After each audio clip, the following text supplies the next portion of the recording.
Imaginez une nuit où le temps s'arrête, où une simple prière vaut plus que 83 années d'adoration ininterrompue. Une nuit où les anges descendent en masse sur terre, portant les décrets divins, et où Allah efface tous vos péchés passés si vous l'implorez avec une foi sincère. Cette nuit n'est pas un mythe, elle est réelle, sacrée, et elle pourrait changer votre vie pour l'éternité. Bienvenue dans l'univers mystique de Laylatul Qadr, la nuit du destin en islam.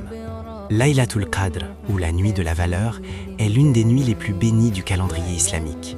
Elle tombe pendant les 10 dernières nuits du mois de Ramadan, souvent lors des nuits impaires, la 21e, 23e, 25e, 27e ou 29e. C'est durant cette nuit que le Coran a été révélé au prophète Muhammad, paix et bénédiction sur lui, par l'ange Jibril. Allah en parle dans la sourate Al-Qadr, 97, entièrement dédiée à cette nuit, et aussi dans la sourate Ad-Dukhan, 44, 3-4. Nous l'avons fait descendre en une nuit bénie, durant laquelle est décidé tout ordre sage. Cette nuit est meilleure que 1000 mois, environ 83 ans d'adoration continue. Les anges descendent avec les décrets d'Allah pour l'année à venir. Naissance, mort, provision, tout est décidé cette nuit-là. Et jusqu'à l'aube, une paix divine enveloppe la terre.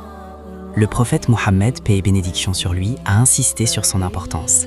Dans un hadith authentique rapporté par Bukhari et Muslim, il a dit « Cherchez Laylatul Qadr dans les nuits impaires des 10 dernières nuits du Ramadan ». Sahih al-Bukhari 2017, Sahih Muslim 1069. Un autre hadith puissant rapporté par Bukhari d'Abu Huraira. Celui qui se lève en prière pendant Laylatul Qadr avec foi et en espérant la récompense d'Allah, tous ses péchés passés lui seront pardonnés. Sahih al-Bukhari 1901-2014. Et dans un hadith similaire. Quiconque prie pendant Laylatul Qadr avec foi et en espérant la récompense d'Allah, tous ses péchés antérieurs seront effacés. Sahih al-Bukhari.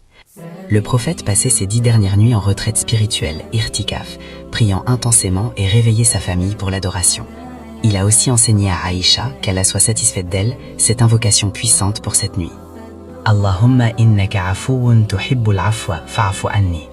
Ô Allah, tu es pardonneur, tu aimes le pardon, alors pardonne-moi. Imaginez prononcer ces mots avec le cœur pur, sous un ciel empli d'anges.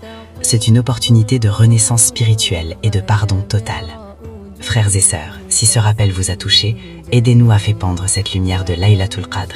Likez la vidéo, partagez-la avec votre entourage, abonnez-vous et activez la cloche, En commentaire, écrivez Alhamdulillah ou mettez simplement des cœurs, MMM, pour multiplier les invocations collectives. Chaque geste est une sadaqa pour la Ummah. Jazakumullahu khayran. Laylatul Qadr n'est pas seulement une nuit de miracles passés, elle est un appel à l'action pour nous aujourd'hui. Augmentez vos prières, lisez le Coran, donnez en charité, et qui sait, peut-être que cette nuit, vos invocations seront exaucées au-delà de vos rêves. Ne laissez pas passer Laylatul Qadr, c'est plus qu'une nuit, c'est un portail vers la miséricorde divine, un moment où le destin se réécrit. Ramadan Moubarak, que la paix soit sur vous.